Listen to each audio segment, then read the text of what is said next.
अजितदादांच्या निधनानंतर राष्ट्रवादीचा आज पहिलाच वर्धापन दिन मुंबईमधल्या षण्मुखानंद हॉलमध्ये या कार्यक्रमांचं आयोजन करण्यात आलंय। उपमुख्यमंत्री सुनेत्रा पवार कार्यकर्त्यांना मार्गदर्शन करणार आहेत आणि याच मेळाव्याच्या निमित्तानं मुंबईमध्ये ठिकठिकाणी बॅनरबाजी सुद्धा करण्यात आली आहे। राज्यभरातून कार्यकर्ते मुंबईमध्ये दाखल होत आहेत। आपले लाडके नेते अजित पवार यांच्या आठवणीनं अनेकांना अश्रू सुद्धा अनावर झाले। भावुक वातावरण सुद्धा या दरम्यान बघायला मिळत आहे। दरम्यान पक्षाची धुरा आता सुनेत्रा पवार यांनीच सांभाळावी आणि त्यांनीच पक्षाचं नेतृत्व करावं अशी इच्छा कार्यकर्त्यांनी पुढारी न्यूजशी बोलताना व्यक्त केली।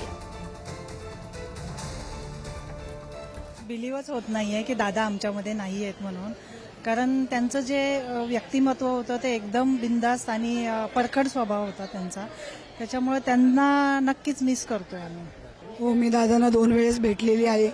दादांचा स्वभाव म्हणजे महिलांना प्राधान्य देणं, पहिलं महिलांना प्रोत्साहन करणं, प्रत्येक गोष्टीमध्ये महिलांच्या बाबतीमध्ये दादांचं खूप वक्तव्य चांगलं होतं आणि दादा नसताना आज आमचा पहिला वर्धापन दिवस आहे, तर आम्हाला हे मान्यच होत नाही की आमच्यामध्ये दादा नाही आहेत। मैं पिछले 25-27 साल से इस पार्टी में काम कर रही हूँ और दादा के पास मैं एक सोशल वर्कर के हिसाब से बहुत काम लेके गई हूँ। उन्होंने मुझे बहुत सपोर्ट किया।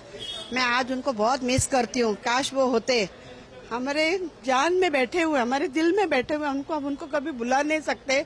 आज वो जहाँ भी है, हमारा उनको कोट कोट प्रणाम है।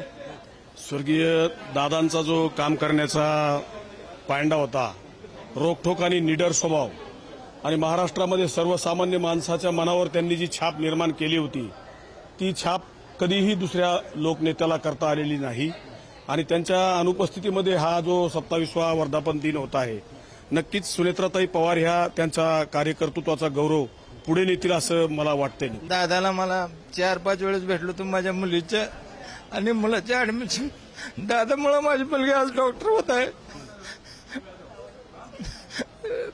झाली ती ऍडमिशन झाली त्यामुळे दादांच्यामुळे झाली, दादामुळे आज मुलगी माझी डॉक्टर होत आहे। दादा नाही ते महाराष्ट्राचं मोठं नुकसान झालं असं मला वाटतं। हे असंच सरकार सुमित्राबाईंनी पुढे चालू केलं। दादाला 2 वेळा भेटलो होतो, त्याच्यामुळे आम्ही सरपंच झालोय, कारण गुजरात बाउंड्री लावून आदिवासी भागातून आलोय, आदिवासी भागातून 2 वेळा, आणि आम्हाला सरपंच त्यानेच केलं होतं। म्हणजे त्यांचा खूप गरीब लोकांवर आसरा होता, त्यांच्याशिवाय कोणी इथं चालवू शकत नाही। आता जे आहे, आता पण ते आहेत असं आम्हाला वाटतंय।